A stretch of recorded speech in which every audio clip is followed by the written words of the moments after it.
Seems like some big weeks are upon us in gaming, with new reveals happening for titles that will likely still launch this year, yes, including the Assassin's Creed Black Flag remake. I'm back, home, which is nice, and we have a ton of gaming news to go over. So good at joining the Sunday News Roundup, and let's go. Yes, we got very credible leakers saying that a state of play is happening this coming week on April 16th. This according to Nate the Hate, who has an amazing track record. In a separate tweet, he notes that it does sound more third-party focused, but he's not 100% certain, so take this with a grain of salt. But there are more things that are lining up. So there's one person who leaked this April 16th date and the third-party focus of the next state of play before Nate the Hate, and that person now claims that a new Metro game will be announced next week. Something that Nate the Hate also corroborates. The last Metro game was in 2019, so it would be time, but of course also here this has not been confirmed, so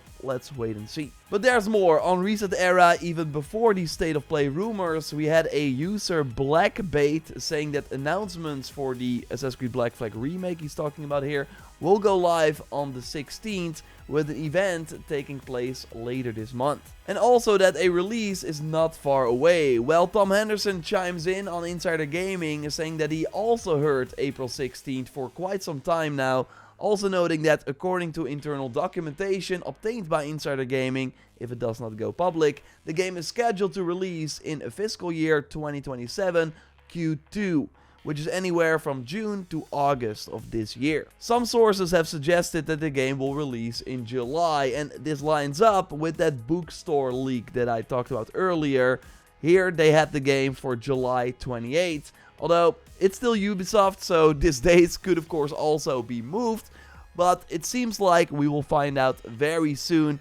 I'll of course bring you all the news on the Black Flag remake when it happens, so stay tuned. And the rumored release date, by the way, for the Halo 1 remake is now also July 28th, with early access on July 23rd.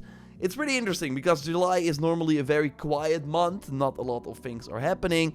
But because this year, August, September and October will be crazy because GTA 6 has occupied November, July is suddenly a possibility too. But yeah, going back to the state of play for a bit, third-party focus, like I still think that Sony wants to promote Saros during this event, if it's happening. That game is of course launching on April 30th. But if you think about it, there are many other 2026 games that still need an exact date. And if you are launching in that summer period, it's good to plant your flag now, so you let other people know, hey yo, this is my week. We've already seen that with Phantom Blade Zero, that will be launching on September 9th. And Wolverine will be the week after that. So those are already like crowded weeks. But games that still need a release date are Resonant: A Plague Tale, Onimusha: Wave the Sword, Control Resonant, Blood of Dawnwalker, Star Wars Razor, Kena 2, Lords of the Fallen 2, and Tomb Raider: Legacy of Atlantis, although that might have been delayed to early next year, according to a new rumor.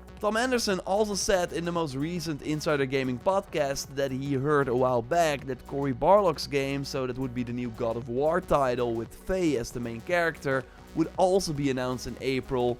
So yeah, then it will not be a third-party focused state of play, then they would just call it the state of play. Although Sony usually has a end of May, June, like summer state of play, and that is likely where they have these first-party announcements. So maybe that is where they put the Faye game, although they also have a big like Wolverine gameplay demo, and I don't think you want that to compete with the Faye game. So a lot is happening. I will of course be live reacting if a state of play is indeed happening on April 6th. To bring you all the Black Flag remake news. It's gonna be a good time. It feels like summer is already here, like the Summer Game Fest period is starting a bit earlier. But that makes sense with a lot of titles wanting to launch before the November window.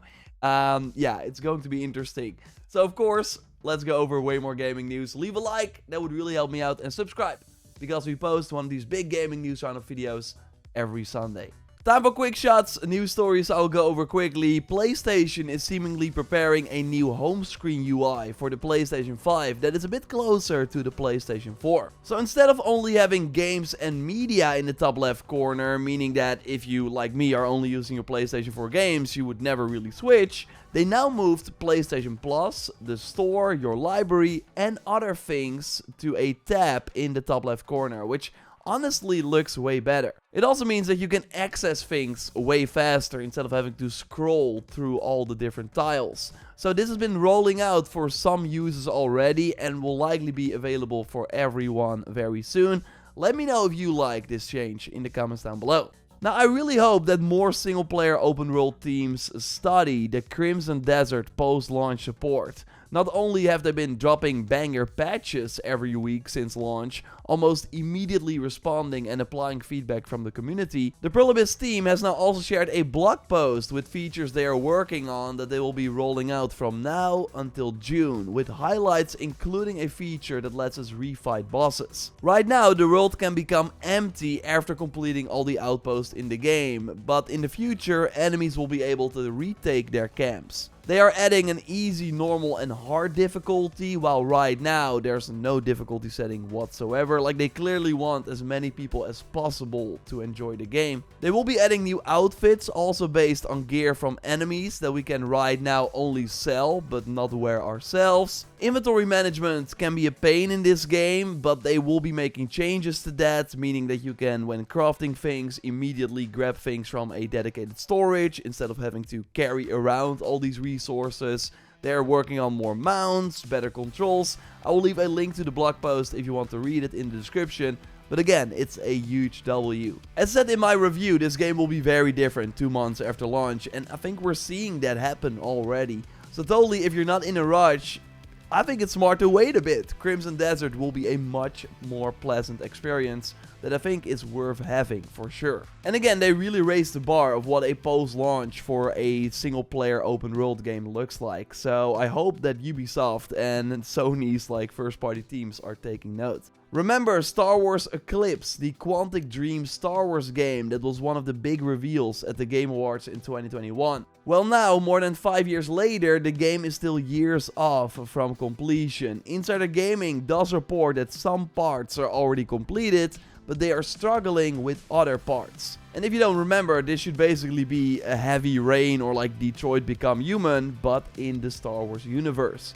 And well, there is a chance that the game gets cancelled, as a lot is banking on Spellcaster's Chronicles, an early access title that they put out on Steam that at the time of writing has less than 100 people playing it. Should Spellcaster's Chronicles fail commercially, NetEase is expected to re-evaluate its commitment to the studio and could opt to discontinue further investment. The Chinese NetEase bought Quantic Dream for around 100 million euros back in February 2023, but they still have not launched a game since the brilliant Detroit Become Human in 2018.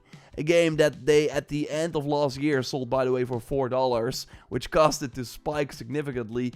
Maybe another attempt to get some money for the Star Wars Eclipse investment. But yeah, it's not looking good. This could be the tragic end of a once brilliant studio. Man, I remember when Heavy Rain came out. What a special game is that. I really hope Star Wars Eclipse can reach the finish line with or without NetEase. I'm curious to hear your take in the comments down below. Already covered many rumors, of course, but let's still do the rumor roundup, where I look at the biggest leaks and rumors of the week and give stars, 3 being I believe it, and 1 means let's take it with a grain of salt. We got Jess Gordon from Windows Central saying that Xbox will likely have something this coming week as well. A little show of some sort, so we might get a state of play and an Xbox something this coming week. I give 3 stars for this, I believe Jess Gordon. Now let's look at the other things that are happening this coming week. Let's look at the new releases first. We got Replaced, a game that I think always looked awesome. It was recently delayed, but is now finally launching, and I hope the reviews are good. Mouse P.I., the awesome looking shooter, is dropping on April 16th.